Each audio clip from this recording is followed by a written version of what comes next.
இந்தியாவின் தலைமை தேர்தல் ஆணையர் யார்? இந்தியாவோட தலைமை தேர்தல் ஆணையர்னா ராஜீவ்குமார். இந்தியாவின் இராணுவ தளபதி இப்போ இருக்கிற யாருன்னா மனோஜ் முகுந்த் ராவனே. இதுக்கு முன்னாடி இருந்தவர் வந்து பிபின் ராவத். துணை இராணுவ ஜனாதிபதி வச்சு துணை இராணுவ தளபதி வந்து பக்கவள்ளி சோமசேகர் ராஜு.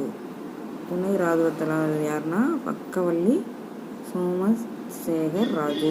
இந்தியாவில் இராணுவ தளபதியோட பதவி காலம் எத்தனைன்னா 3 வருஷங்கள் அல்லது 62 வயசு.